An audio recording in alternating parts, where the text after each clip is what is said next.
Tuesday. This is your homework support for EL 2.3, looking at fantasy plot and exposition.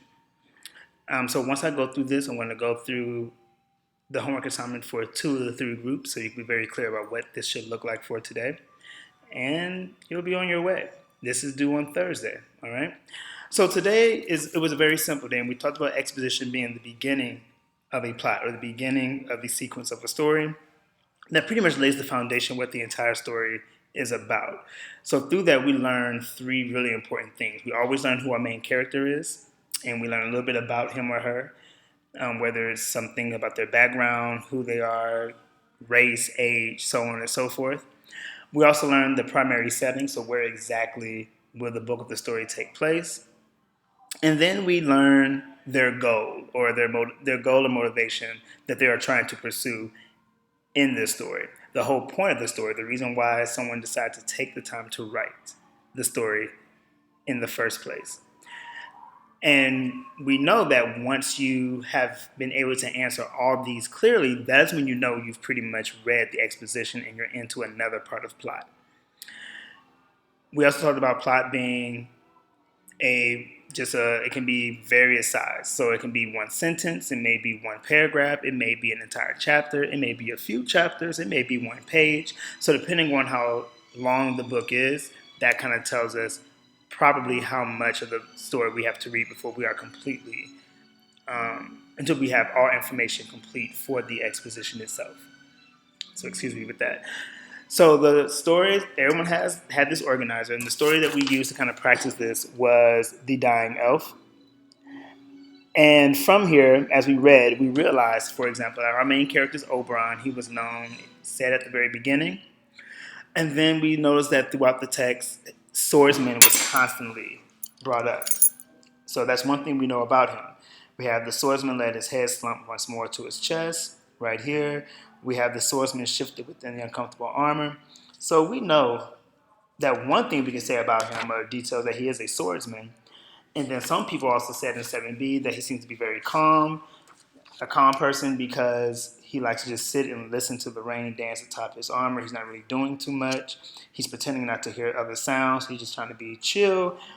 We had other people in 7a say that he is someone who seems to be very focused. He's focused on ignoring things that are around him. And so that can also be added. And so that's another thing we could put there. Now, the setting, we all said battlefield or battleground because we know that he's talking about being on this war-torn earth, and he is a swordsman, and there's fighting happening around him. And so we pretty much infer that, yes, this guy is on a battlefield of some sort.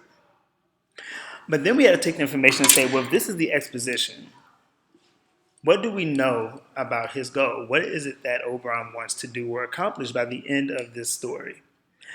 And these were the three options. Can we say that he wants to be away from the battle? Does he want the war to end? Or does he want to win the battle? We walked away saying that A and B could definitely be probably one of the strongest answers. A being the strongest. And it could be a mix of reasons why. A lot of people focus on the fact that because he's somebody who seems to not be doing anything at all, even though there's a war happening around him, it must mean that he really just doesn't want to be there and he'd rather be away. Some people said that it seems like he wants the war to end because he's not doing anything. And so instead of, he doesn't want to fight, he just wants the war to be over with. And so depending on how you have your evidence and word it, will make it a little bit clearer, but we definitely walked away saying A is the strongest. Once you understand what your goal is, you are then going to use the stems from your notes. All right, and so these are the stems, and you just plug in at the ... the information that you should have there. And so with this particular example that we did in class, or the model, it will be written out like this. The goal that Oberon wants to pursue is being away from the battle or war. And just keep in mind, we're following everything to a T. The goal that Oberon, that's our main character, wants to pursue is ... That's your words, your understanding. I determined this to be true because in the text. I determined this to be true because in the text. And then we pretty much explain that. Oberon acts as if he doesn't want to be around or a part of the horrible things that are happening. In one moment, he is laying in the mud, telling himself to ignore the screams of people being killed around him. And that clearly just took some evidence. It just paraphrased the evidence that we talked about, the fact that there were people dying around, and he just said, ignore, listen to the rain.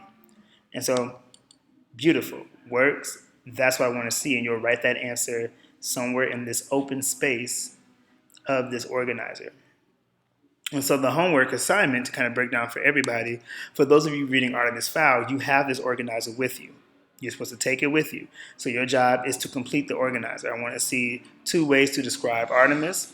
I want to know what his goal is, and we kind of talked about that as a group. So what is the goal for Artemis? And then what evidence in the text got you there? Find one moment and explain that moment out. Additionally, you're doing that TDQ number 5 based on your reading tonight, and you're going to be reading to chapter 2. So through an email, and you're following this, I want to know the cause and effect that occurred for the sprite to call Artemis Fowl a murderer. That's what I want to know. For those of you who are reading your own fantasy book that you chose, you're reading to page 40 of your book. And then you have an option. Either one, you're going to use your book to do what we did today. You won't have an organizer, but you can simply bullet point. So setting is, main character is, this person is, give me some details about who that character is, and then use a stem. The goal that this character wants to pursue is, I determine this because, and kind of use the text for that. Otherwise, you can do a symbol of conflict or draw the scene. And that information is down here in terms of what that looks like. And of course, as always, you can do a prompt, and that prompt will be up by 6:30 tonight. So that's pretty much what the assignment is. Again, it's very clear, very simple, nothing too crazy. This is due on Thursday. Good luck.